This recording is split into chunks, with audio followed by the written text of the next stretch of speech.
I mentioned, and you mentioned that there's so many books and all different subjects, but there is one particular book that is much more relevant to your investigation. The Rhodes Kalam, I'm not sure how you say Kalam book. Can you talk about that book, why it was hard to get and what's in it and etc.? Well, you're talking about the book written by the ex-government people. It's called "The Real McCoy," and in the whole genealogy of this entire thing, that book came out, and I was completely unaware of it. But the U.S. government produced a statement back in early 2000s that basically said we're going to release from the U.S. government of documents and printing. We're going to release all the documents that we have. They've all been redacted. And if you'd like to send in a check for $281, we'll send you all the documents that we have. We'll send you a Xerox copy of everything that we had. So that was my start of it a long time ago. So I got out my checkbook and sent in the check for whatever that amount was. And I waited like 9 weeks. And all of a sudden, this big box showed up on my front door, a cardboard box packed, and it had all these documents in it. And I started sifting through and reading the documents. That was my start of it. I didn't find out until 7 or 8 years before 2021 that there was actually this other book out there written by the two ex-government guys called D.B. Cooper, The Real McCoy. And I tried to find it. It had gone into print and it had been production had been stopped, so it was rare. You can still find it on eBay right now between $500 and $1,000 a copy. Finding a copy of that is rare. I got one, so I, of course, ordered one. And once I had that book, that is the Bible of D.B. Cooper. That's written by the two guys that were there at the time, and they'll tell you straight up it was Richard Floyd McCoy, and here's why. Their work in completing that book is truly amazing. And once I had all the documents and their book, for me, it was simply case closed. Yeah, and it's nice to have that kind of firsthand source, because then it's not all on you to prove something that you weren't there. These were two guys who, I think one of them literally moved him from the jail from the police station to the jail, and was, and the other one was FBI, right? Who was the local FBI. Yeah, they were both there. They were both directly involved, and they were both extremely knowledgeable. They had the pictures, the documents. They had the inside story. It was their idea to write a book and tell the world that Richard Floyd McCoy was D.B. Cooper. And they did. They wrote a hardback book and produced it, and I've got a copy of it. And talk about, I can't remember if we talked about this already, but you are somebody who is unlike the other people in the Cooper Vortex in terms of authors and filmmakers, where you're actively not trying to make money off of this stuff. You don't have ads on your YouTube channel for it. You're not, and so how does that make you different from the other people in this world?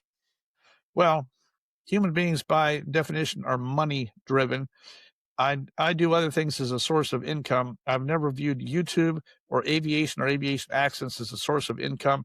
Currently, my level on YouTube with 135,000 subscribers, if I monetize my videos, I would get about $11,000 per month for monetizing my videos. I don't monetize. I never have. If you watch any of these DB Cooper videos and they are lengthy, you'll never see one ad in any of the videos. That's because I wrote it. I scripted. All the music that's in there is my own music. There is nothing, there is no copyright material, and you can watch each one of these ad-free. I don't do any ads, and this has never been a money thing for me. I wanted this solved. They told me it couldn't be done. I wanted to solve it. And once I had that book and the box of stuff, then I started collecting the interviews and going to these places. In those days, it was long before YouTube, and it was long before video cameras and editing. I didn't know what I was going to do with this footage that I was collecting, but I did collect it, and I did safely store it. And that opportunity did come around in early December of 2021 after I got back from CooperCon. Now it's time to put all this stuff together. And it was about a 2.5-week process to build DB Cooper Part 1 Deep Family Secrets. I was a brand new video editor with brand new software, trying to figure it out, trying to write music as I go. I got a guitar, and I'm literally writing the music and writing the script as I go. I'm a complete one-man show, trying to get all this stuff into one story that a viewer could watch. I've already been there. I already jumped out of the airplane. I already got all that footage from 20 years ago. Can I put it together into one story that somebody would sit down and watch? And that became the challenge right there. That was very difficult. Let's say tomorrow the FBI calls you and said, "All right, we're ready to not only return the parachute, we're ready to say this case is closed. It was Richard Floyd McCoy. Now we're done." What what would you do? What would be your next moves? Well, the big news for you is that the parachute has been returned. What? Oh my god. Yes, and it's only been extremely recently, so it has been returned, and there's some bombshell news that is about to come out associated with that. So that's all I can say about it right. Wow. But yes, the parachute and everything that we turned in has successfully been returned, and I've seen it. We are in receipt of 100% of everything that I turned in has now been returned, and there is some earth-shaking news about to come out associated with that. Oh my gosh. Okay, so where should people go to get that news? You're about to see it everywhere. Oh yeah. Okay. All right. Well, um, well, I'm glad that I could find out this way, at least get a little hint of it, and then I won't ask you to reveal anything else because obviously there are other plans. That's amazing. What an incredible way to have this story come full circle.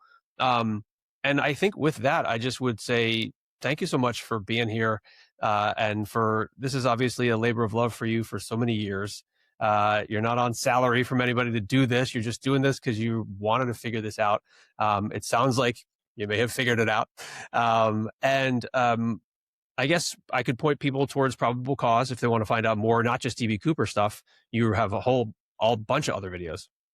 Yeah, and it's mostly airplane crashes and things like that. So I'm a one-man show. Most of it's completely ridiculous. I don't have any rules and I can't be fired. I say what I want to say. I don't candy coat anything. And if something happens, I'm just going to tell you, here's what happened and here's the story. I will give you one more other plug here just in case anybody is interested. I do totally enjoy digging and figuring things out, what truly happened. I've got several more documentary style videos that I'm going to do and going to release in the near and upcoming future. One of them has to do with Ted Kennedy and Chappaquiddick, the mystery that has never been told out there.